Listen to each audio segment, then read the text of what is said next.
I've got a internet issue I've got to figure out, but it's only on like my Apple products. I tried to download the Zoom. I got a new iPad, so Yeah, I have to re-upload everything. And I was trying to download the Zoom app. My internet's working, and it says you got 2 hours remaining on your download. So had to pivot real quick and move over to a laptop. But we're here. that's right. We are. And my goodness, like, isn't this the most accurate way of finally getting to this November or it's not November, February uh episode? I mean, you you're literally your download isn't even done. And you're like, we got to get going. We got to get Oh going. man, And it's 8:30. oh my goodness, gosh, it's so yeah. So I mean, we're 6 weeks beyond where we should be, and we're here finally. So I guess it counts. But I mean, We we're did doing it. it. That was kind of the whole point was we're gonna kind of do it and we're here. So man, what you been up to? Oh man, we've let's see, the last time we met was right after Christmas. Yep. So it's about to be Valentine's Day. Love everybody. All the love. Um and so we've been doing basketball. Tucker's it's actually really been fun to watch him grow Yeah. in the sport of basketball. He's still 3'8", and I know that because we just had to get passports made and I measured him. He's 3'8". That's good. But it is neat. Like he had to do an evaluation to be on a team. It's a church league, so it's not anything, professional or competitive. But they wanted to try to make the teams as even as possible, so they put Yeah. everybody through an evaluation. First shot he ever took, he did a grandma shot because he didn't know any better. I mean, And it now, I mean, works. he's kind of got it figured out. He made his first goal the other day, and but he's a John Stockton style player. He's a hardcore defensive player and looks to pass first, so I couldn't be more proud of him. I'm all for that. I'm all for that. We're doing is it are y'all doing upward? Is that what it is? It's not. I guess it's First Baptist Church, Olive Branch. They Okay. they have their own league. Yeah. They've got 1,000 teams, and they do a devotion at halftime as well. So it could be considered upward, but it's not put on by upward. Okay, yeah. So that's kind of a version of what we do. So with Upward, I didn't realize this until this year.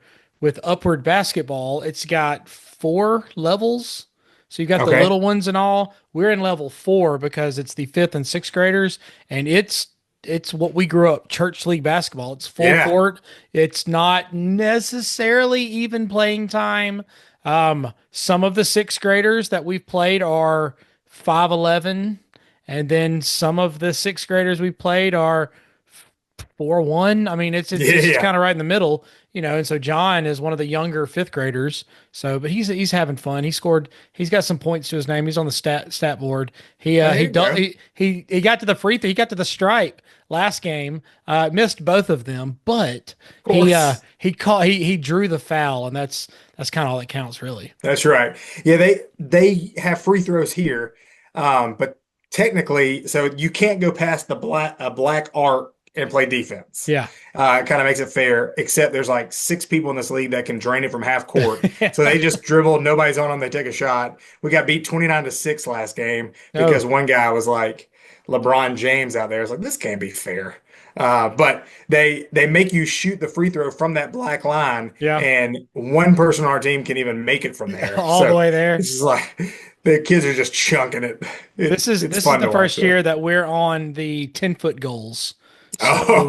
So Oh, it's the struggle's real and it's there, but again, they're having fun. As the assistant coach, which I told them from the get-go, I am overbooked. I am that hotel that has 11 rooms and 20 people booked. I am yeah. overbooked. I'll be there when I can, and I won't be there most of the time. And that's kind of how it's been. But I've got to go to a couple games, got to go to a couple practices. It was nice. It was fun. I got to join in where I could. The other coach knows oh so much about basketball, and it makes me happy because then I can just piggyback off of him, and it works. Yeah, we've got two lady coaches. Ironically, they're both in my community group, Yeah. and so we ended up talking about basketball. But they both played. One played in high school, one played in college, and so they're running these drills. I'm like, I don't have any idea what y'all are talking about. Uh-uh. No, no. We taught them how to do a screen, how to set up the screen, how to defend the screen, and the best way I could translate them to. And I was like, it's kind of like we're doing a dance, and they're like, okay. Like, that's the best. Not like we're dancing. There's no screens in football. There's no screens in soccer. I can't really. But I've learned more. I love the game. I don't know it as well as others, but I've learned more than I did. And so at the end of it, I kind of got out of it.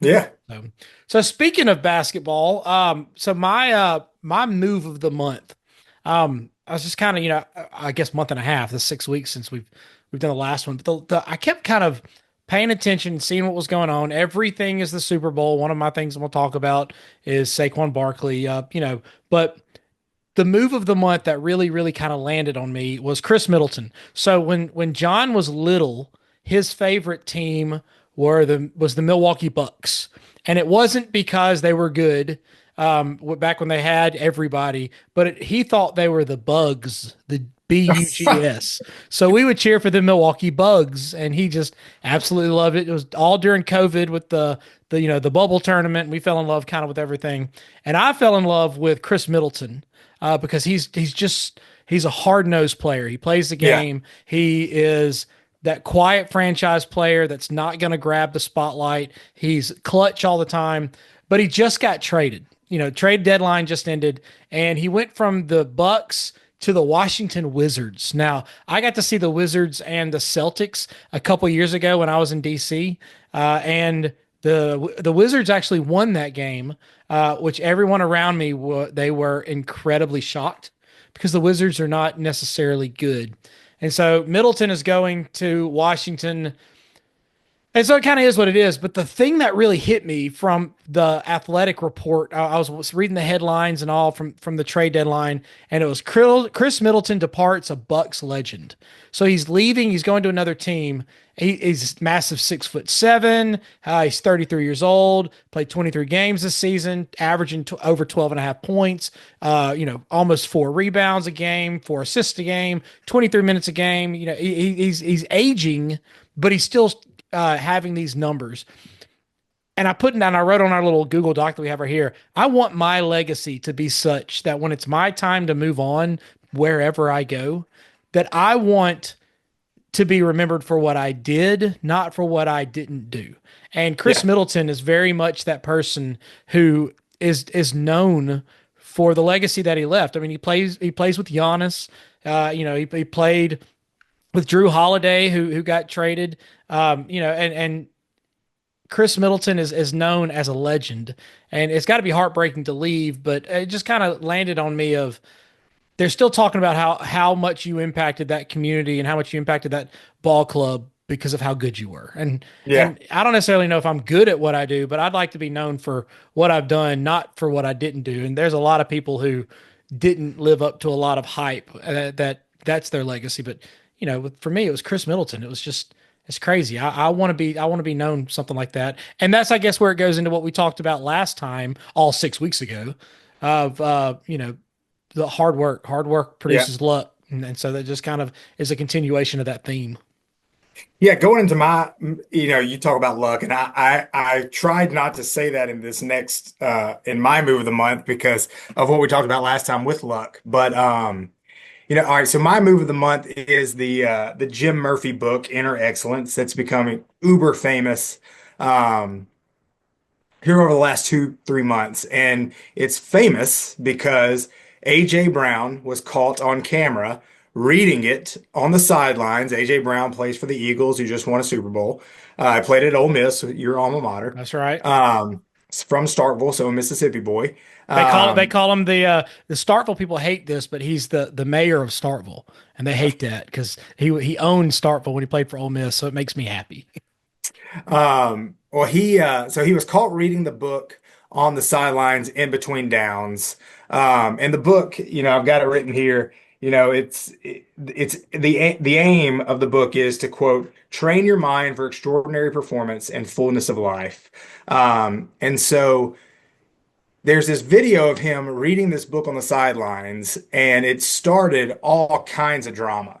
like, oh, is he's unhappy, he's disconnected from the game, he's unengaged, all unbeknownst to him. And so after the game, he starts getting hit with all these questions like, what are you unhappy about? Why are you not engaged with the team? And finally, he was like, oh, because I'm reading this book. Right. And he said, look, this book, and that's when he quoted, the book is aimed to help me train my mind. So he said, I go to certain quotes in this book in between downs, in between offensive drives, because I'm trying to refocus on what I can control. I'm trying to put myself in the best spot. He said, we've got people that pray in between drives. We got people that meditate. We got people that do this and that. I just happen to find my space in this book.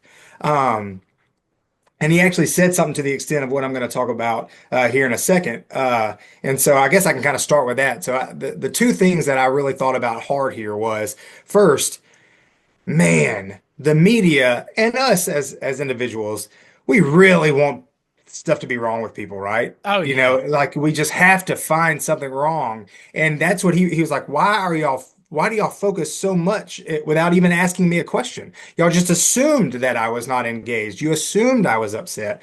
None of that happened to be the case. This is just where I find it. And it was funny during the Super Bowl, he scored a touchdown, and I think it was the wide receivers coach or somebody came up to him and pulled out of his pocket the inner excellence, and he was going through. But that, the neat thing, the reason this is my move of the month is the night that went viral.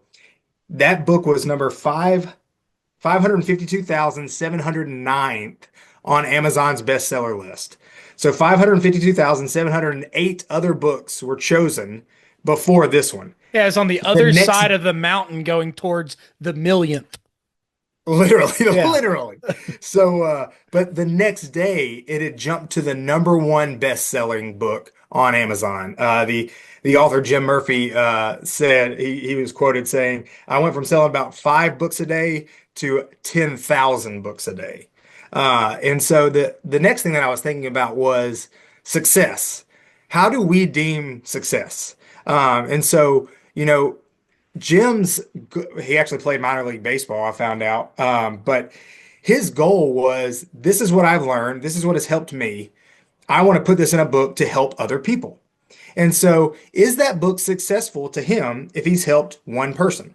Actually, because it became so famous, people like Stuart Sink, he said, look, I've been reading this book for years. Right. And he was actually quoted saying, you need to read this book. It's my number one key to success is Inner Excellence by Jim Murphy.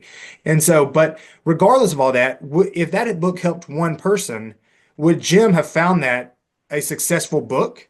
Or is it successful because it now is the number one best-selling book in the world? And so to you and me, there's a financial impact. Yeah, it's probably successful because of all the books that he's selling. But I wonder if Jim found it to be successful before it ever went viral. Yeah. And you've got AJ's name on there, you've got Stuart Sink, and then Kevin Connaughton. But yeah, he's a hockey player for Philadelphia So Flyers. yeah, I hope I said his name right. I mean, you look at that right there, three people right there. You've got a triangle. That's a community. So now you've got people in various aspects who are now drawn like a magnet towards this one common thing. Yeah. The success now he's creating community in other places, and I know people try to find that in aspects of their life. They'll be the soccer moms together. They'll be beer drinking buddies. They'll go and shoot guns. They'll go to church to find community. Their community is something that everybody wants. The people who think I don't want to be around anybody and I don't want to do anything. That's false. This right here shows that, and so in that aspect of success. 100% there's success that can be found in that simply because, like you've noted, he's pulling these people together. Yeah. Yeah. But yeah, I found that to be interesting. One, obviously because of AJ Brown's take on it was like, hey guys, you could just ask me. Yeah. But then, that jump overnight was pretty wild. And it took the media by storm for sure. They did. I remember when I took Dr. Charles Ross's class, his book is right up there on my shelf at Ole Miss. It was the history of African Americans in sports. We read the autobiography of Magic Johnson, and in it, he talked about books and how an impact on him. And mainly it was Kareem Abdul-Jabbar because Kareem Abdul-Jabbar always had three books with him. One he was reading, one he was about to read, and one he was giving to somebody else to read. So if you think that all of a sudden this self-help book world inside the sports world is just taking off, it's not. It's a continuous thing. And if AJ, if it's good enough for AJ Brown, I think it could be good enough for us. Yeah. Yeah, and I know LeBron always carries around books, but he's always seems to be on the front page. He never actually seems to be getting into reading. We could go. Don't even get me in on LA. I can't even. I can't even. I'm literally, I can't even. I'm in a state of can't even. So thinking back even to the old school Lakers, because I like the players, can't stand the team. Even looking back into the old days, kind of our nod to nostalgia. Um, I'm in the school buildings all day long, and one of the things that I just find hysterical is that we are still. I know I have something written on there, but I'm not going with it. I'm taking. We're calling an audible. I'm shaking you I hear off, you. and we're going to throw the curveball. Um, do you remember all the things that we had that got banned? Oh yeah. I mean, it was a thing. Yo-yos. It still happens. It still happens, and I'm now part of that group of people that they don't need to bring that to school anymore. But it's not as prevalent now as it was then. I guess it's more isolated onto the cell phones. Like kids are gonna bring their cell phones. You need to get your TikTok away. We don't want any of your Instagram, and I don't know what they do anymore. Snapchat, I think, has kind of died, but I know they do all the other stuff. But the banning stuff, yo-yos, we couldn't have yo-yos. Everybody wanted to do their awesome tricks with their yo-yos. We funded half of China just buying yo-yos. Do you remember Pogs? Of course. So I We had the think, sleeves. yeah, you had the little sleeves. They looked the little tubes that you could put them in. We couldn't bring those because it was like gambling. It was like a child's version of gambling with the little Pogs. One that I saw on a list that's I think I was outside of that time. I had grown up, but I knew that it was right starting when you were kind of in the upper elementary were the Pokemon cards. Yeah, yeah. So I, Fifth I don't grade was huge for us. I don't know the names of the Pokemons. My daughter knows all of them. Charlotte knows every single one of them. And so I miss the names up on purpose so Of that she'll get course. really mad at me and all. But the Pokemon cards were banned, but it's just funny all the things that were banned from schools. Heelys. I was too old for Heelys, but the freaking Heelys. Gosh, those things were just insurance catastrophes. I would wear a pair of Heelys right now if somebody gave them to me. They were fun, man. They were awesome. I saw a picture of a pair of cowboy boot Heelys. I can only imagine what kind of ankle Yeah, breaking that's situation you got going tough. That's on. tough. So speaking, do you remember this? I think they were called soaps. Do you remember shoes called soaps? Yes, the soap shoes that you could grind You could grind on like the you had shoes. like you had some fruit boots, like you had the roller skates. Yeah, so there was like a hard plastic piece right in the middle on the bottom, and you could grind on them. I only knew one kid with them, and he tried to grind at the playground and busted his head wide open. And I That's was like, no good. these clearly are not working That out for is you, buddy. not work. I all I could think is, did you have to like sign a waiver or whatever when you bought something like that? Or Yeah. that's just horrible. But then the other thing that I put on there that I do want to kind of touch on that I think that goes on there. Do you remember pancake breakfasts Oh, yes. at Yes. Applebee's? And I think every single organization did it. I remember I remember going like Attaché, we did that, but we also had to perform in the freezing cold. And of course, we weren't allowed to complain about it, but it was miserable. We don't want to be there. And then we had to serve all the breakfast stuff and all. But I think our track team did a pancake breakfast. It wasn't at Applebee's, it was somewhere else. But when I saw that pop up on the little notation of what to share inside the school, I just kept thinking, man, I remember those pancake breakfast and those were the best pancakes in the world. I uh I actually think about these kind of stuff once a year at Christmas when you see the pecans start popping out at Walmart and That's Kroger, right. and I thought about the tons of pecans that you sold with Oh yeah. Attaché. I set a record one year, which of course was defeated, but I sold like 216 bags of pecans, something like And that. I think Uncle Ken probably bought them all. Probably bought every single one of them. Now I feel that I've bought back all 216 of them Yeah. because all of Charlotte's friends who are a little older are all starting to sell them. And she's thinking about trying out for the Pit, the All band right. that plays. And so we'll see if that happens. And if it does, if she's there, then I know that's full circle and it'll be Lots of pecans. it'll be PTSD selling Start pecans.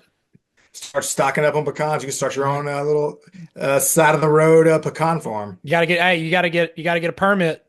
Legislature's starting Oh, to pass you stuff. know They're that. they're You coming know down those hard. rules. Um, yeah, so I was thinking about what could I talk about nostalgic, and I would have to say the neatest thing happened to Megan and me and some friends. If she knew that I was going to talk about this, she would probably not be my friend anymore. But so we went in January to Oklahoma City to see Alan Jackson. And our probably our closest set of friends, her dad is Alan Jackson's producer. And so we were talking, we've been talking for 10 years, like, hey, we got to see Alan.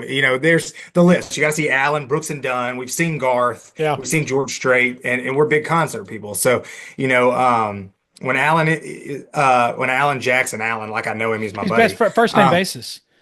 when he Your announces boat and his boat are parked together on the we are. Chattahoochee. Yeah. My boat is smaller than the dinghy on his boat. Um, so when he announced this end of the road tour, I think is what it's called. It may not be. We started talking, hey, when can we go see him? Hmm. And her dad was like, he may do a Nashville show. He just hasn't announced it yet. Well, then time kept going. He never announced it. And so he said, if you can make it to Oklahoma City, I would probably go to Oklahoma City. So we ended up making a weekend of it. Went to Tulsa to see some of my buddy's friends that he graduated college with, stayed the night, and then went to Oklahoma City the next day. And um, listening to those songs just brought back so many memories. And we were telling somebody, hey, we're going this weekend to see Alan Jackson, and uh, another person said I couldn't name one song, and my buddy Will goes, he's the guy that made 9/11 Yeah. kind of okay. He was like, Yeah. he's the one that made it Where were you when was, the world stopped turning? yeah. He's Yeah. like, he brought everybody together on 9/11. And so he from Don't Rock the Jukebox to Chattahoochee, just all those songs. And, it was just fun to be there, one, because he's a legend, but it's just that it's not like Mustache singing somebody else's songs. Like we were Right. watching Alan Jackson, who was hot and heavy when we were in the fifth, sixth, seventh grade, just rock out. And it was just a ton of fun. We spent the entire drive home, all 8 hours, just talking about, when do you remember hearing this song? And then that led into a different song, not by Alan Jackson. And it was just overall a fun weekend, but it was just full of kind of reminiscing on growing up, really. Yeah, and that was kind of a perfect time. That 90s country scene, I guess, kind of mirrors a lot of other things within the 90s where everything was an all-star cast. Right? Yeah. You think of the quintessential 90s baseball team was the Braves. I can name you Whoa. every player. Or really Whoa. 95, 95, 94, 95. It's in the South when you got that and the Cubs and nobody wanted to watch the Cubs. Quintessential 90s, not turn of the century 90s. Quintessential 90s. The Yankees won 4 World Series in the 90s. The I'm just Braves, saying. I'm just, yeah, absolutely. But I guarantee you more people can name more players off of the 90s Braves than they can off of the 90s Yankees. All right. Because the Braves kept the players, which is why they won one instead of, Well, the Yankees kept the players in the 90s. Those yeah, were all homegrown people. that's right. But I digress. But even in the Yankees, like you've got these all-star cast, you've got the all-star 90s country list. You know that it's going to be Reba followed by Shania Twain, followed by Alan Jackson, followed by Brooks and Dunn, followed by Garth. Like you knew this was going to be your rotation. You're going to Yeah. have a Travis Tritt up there. You're going to have Mississippi's own Marty Stewart. You're like all these things that's going to happen. You know, I don't necessarily want to say, oh, it's only the 90s. I think that we didn't appreciate what was there when we had it because I mean, what's the old, again, another good turn of the century song from, um, oh gosh, this is where my age is starting to get me, from Counting Crows. Don't it always seem to go, you don't know what you got till it's gone, right? Don't you wish you Paradise. knew her in the good old days during the good old Yeah, days? you knew it was there. It's, you look at TV shows, you look at Full House, you look at Family Matters, you look at Fresh Prince, all this all-star cast that now, say by the Bell, everybody had a name. Now you look at this actor is in another show and he's got a cast, and then that one failed, so we're going to go to this same actor is going to be in another. It's just it's the same with pro baseball, same with pro basketball and football. All these names are kind of just going to follow, and you don't necessarily get the team aspect like you did kind of back in the 90s. And I Yeah, know fair enough. all the arguments you were going to say about free agency and da da da da. It transcends sports. I think the homegrownness is not the same, which is Oh yeah. fine. I like progression. I like moving along, but it's just kind of nice to kind of step back and take a moment and be like, those were the days. We're old now. Look at this light in my beard. Oh, I know. I told everybody the last time they said, "God, your beard looks really gray on here." I said, it's just the reflection from the sun." And like, when Yeah. did y'all record that? I was like 9 o'clock at night, but it's okay. Who's bright out here? It certainly is. It certainly is. So, kind of shifting gears, go back to what we're talking about our about the Super Bowl. So, unrecognized role model, somebody who did something that they didn't necessarily think that they were, grandstanding for the world to see. I saw something that popped up on one of the socials of Saquon Barkley was mic'd up, and his coach came to him and goes, "Hey, man, I'm gonna take everybody out, but you're 13 yards from hitting your career high. Um, I want if you want to get out there and do that, you can." And he's like, "No, no, no, let the young guys eat." And he's like, "I understand it. That's great, but I just want to make sure if you're cool with it, I want you to go back out there." He goes, "No." He goes, this is not about me. This is about them. Let them get out there. Let them get some experience." And I thought, you're Saquon Barkley. You have everything. And now you want to make sure that you're laying the foundation for others, A, to get experience, B, to get your name in the record book. Right, I think of Field of Dreams, the kid, who turned grew up to be the doctor and never got his at bat. He got one at bat, but he didn't get to get a hit. Right, so it was never recorded in the record books and all. He wanted them to, if maybe this was their one time to go. I even saw Yeah, at the end of the Super Bowl, they kind of let everybody get in there to say, for sure. I took a snap in the Super Bowl. That's right.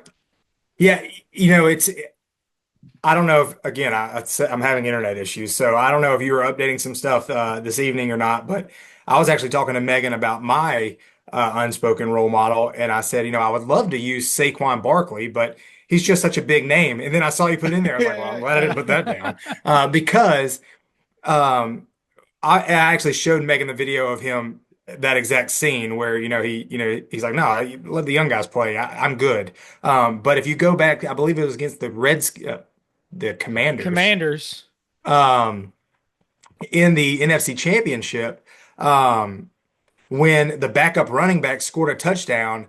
Literally, Saquon ran onto the field and was like hugging him, and it was just he was just happy for somebody else's success, and that is really really refreshing to see. And it was genuine. It wasn't virtue signaling. Absolutely. It was, I try to teach the kids, and I've had one intern, which also happened to be a former student. So it's kind of real easy to get into that relationship to know how we work. But one of the things, it's cheesy, but one of the things that I try to mirror and execute in my life is a simple little abbreviation of MMO, make much of others. If I can, I go around and if I can take pictures of kids playing sports and I can give them those pictures for free, then they sit there and they look at themselves and think, dang, I look good. I'm Yeah. like, yeah, you do. Well, if I look like that when you took that picture, then what will I look like if I actually try to play up to how I think that I look like? If I can, I do that for teachers. I'll go and take pictures of teachers and send it to them and be like, this is you in action. You look like a rock star. Yeah. Ball out and go. Like, do it, have at it. If I can make much of others, it makes me happy. Let me be all the way on the other side. Let me be in the background, and you just take it and run with it. And Saquon Barkley did that. I mean, he's the superstar, and he's like, no, no, no. Go stand on the side. It's like Yeah, Randy Johnson with his photography now. that's right. They're all becoming photographers. Ken Groovy's a photographer Oh now. yeah, yeah. You just go get you a camera. We cleaned out a an old bedside table and I found Megan's old Canon, digital Canon. But Yeah. I was like, oh, remember when you tried to be a photographer? That's sweet. Um, yeah, so mine is Ernie Johnson. You know, it's somebody that I really love. Even though I'm not a basketball guy, I don't watch really see the shorts on NBA TNT, but I watched his E60 about his life Hmm. and really started keeping up with Ernie Johnson as a person after that. And so Ernie Johnson obviously is a famous sportscaster. He's the face of NBA on TNT. He sits in between He's got the bow Shaq. ties. He's got the bow That's right. ties. Yeah. Shaq. He sits in between Shaq, Chuck, and the lesser known basketball player who's on there. Who I runs forget and his. touches the screen. Yeah, I don't know, I don't know who that is. That guy. But in his E60, he talked about, I was living my dream. I had a boy, had a girl, and I was getting to do this news anchor, being a sportscaster. And my wife was watching TV and heard about the Romanian orphans. Um, and she said, I have to go and get one of these children. Like I have to go and do this. And he kind of he goes, all right, and kind of laughed. He goes, and her facial expression never changed. He said, oh, you're serious. Um, and so she goes over there and she said there was this little boy who was 3 years old. He had only been outside one time in his life, couldn't speak, had all these developmental delays. And Ernie goes on to say, he didn't check a single box I'm sorry, he checked every single box that we had that was, it cannot be one of these kids. Hmm. Um, you know, we have to have these certain things. And she said, I can't live with myself knowing this kid is here. I have to do something. And Ernie said, bring him home. And so his name's Michael. He passed away a couple of years ago at the age of 33, but he had all these disabilities. He had Duchenne muscular dystrophy, was put on a ventilator for the last 10 years of his life. Um, but Ernie talks about how he was his best friend and they would always do stuff together and really all he could say was love you too daddy, love you too. And it got to be a famous phrase at his high school for separate reasons. But I started thinking about where we are in the world today, and I'm not going to get off on a political agenda here, but if you think about what people are fighting for, um, and women's rights, which women have rights, right? Like we want those things, but like what we are fighting for in today's society is the exact opposite of what Ernie did. Ernie said, this kid has life, he has meaning. And he said in the interview, he said, every child is perfectly and wonderfully made. And he said, and I need to provide for this kid. And so he went completely against the cultural norms of today's world, right? It wasn't maybe not the cultural norms back then, but it was the exact opposite of what we see today. And I'm not saying that there aren't reasons for certain things, but that kid had meaning, and Ernie knew that. He was made for a purpose. And Ernie brought him over here and he said, we knew that it was going to be a servant leadership the rest of our lives. We were going to have to do everything for this child. And we wanted to do that because we knew that Jesus had done that for us. Right. He came and lived this perfect life, and he served others. And so we were able to do that. And, he's very outspoken about his beliefs in the Lord.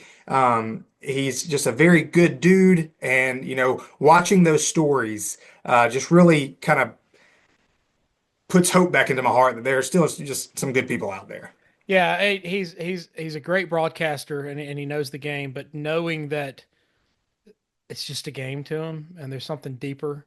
Um, which I guess kind of, with our 5 minutes remaining, I guess it kind of leads into the last thing that I'll let you kind of take us out. He gave that kid a brand new start, Yeah, yeah. and those are valuable. Tell us a little bit about why the beauty of getting a fresh start. Yeah, so that's start over. There's whatever phrase you want to say, start over, reset, restart, do over. There is so much beauty in starting over. We look forward to getting to start over, getting a fresh start. Whether it is a new baseball season. One of the famous phrases in baseball is, if you didn't like what you did today, turn it over because you're going to do it again tomorrow. You get a fresh start tomorrow. And so, you hear that phrase thrown around all the time. And the beauty of America is we can start over anytime we want. Yep. If you don't like the job you're in, you Yep. have the ability to leave and start over. If you don't like the career you're in, you can start over. You can go back to school. This is so funny. Megan's uncle was a pharmacist, didn't like it, went back to medical school and became a doctor and was a doctor for 40 years. So he has that ability we have the ability to start over. We have the ability to have a fresh start. When people move towns, you hear them say, I'm just looking for a fresh start. Yeah. We're here February the 12th at 9:06. There's the good thing about a new year is everybody sets resolutions and they're probably all broken by this point. And so if there were some goals that you had in the new year that you haven't got to gotten a kickoff on, or you started and didn't hold up your end of the bargain, then you have the ability to start over. So I would challenge you to start over, because there's hope in that. There's a refreshment in that. But then there's other people here that may not be able to say a new job or a new career or a new town.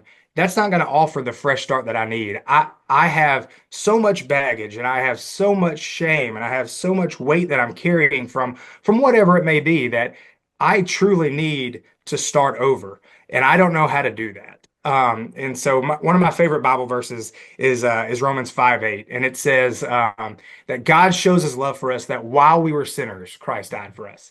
It doesn't say that God shows his love for us, that he tells us to clean up our act and he tells us to Right. stop doing this and start doing this, and then he'll die for us. It tells us that while we were sinners, Christ died for us. And so what that means is he loves you in spite of your wickedness. I'm in my Bible reading plan. I just finished up Leviticus, starting Numbers, and we read all about the law and all about all these things that the Israelites had to do to remain clean. But God also offered the sacrifices because he knew that they weren't going to be able to remain perfect. And so all these sacrifices, the different animals, the different wheat, all the different things that were offered up to make themselves clean, because God knew that we weren't going to be able to do it on our own. Only he could. And so he did that. He came down in flesh as Jesus and lived a perfect life. And then, later on in Romans, it says that in Romans 10, it says that if you confess with your mouth and believe in your heart that Jesus is Lord and that he raised you from the dead, that he raised him from the dead, that you will be saved. And so I kind of, to close all this up, if you need a fresh start, if you need a new career, if you need a new job, if you need a new house, I'm going to challenge you to go get it. But if you need something deeper, if you need a true start over with your life, then you can also have that too by calling out to Jesus, because he loves you. And we can see that in the cross, that he died on the cross while we were sinners in order to save us. And that the gospel of Jesus is not about being good. It's about recognizing that you're not good, in need of a savior, and that Jesus is that savior. And that offers hope to a hopeless world. And that truly is refreshing. You can't get it much better than that. It's truly, like I said, altar call, pass the plate. That's exactly what it is. James Clear, talks about the habits, and he says if you mess up one day, don't do it 2 days in a row. And so a lot of times with those fresh starts, reading your Bible, I didn't do it on Monday. Well, then read it on Tuesday. Yeah, It's not the end of it there. You can have that refresh and that restart, and that's something we don't deserve, 100%. that's Well, right. we got less than a minute going until Zoom kicks us off. So we'll get back together with our psycho busy schedules and see if we can get this back on a normal routine. That's Uh, right.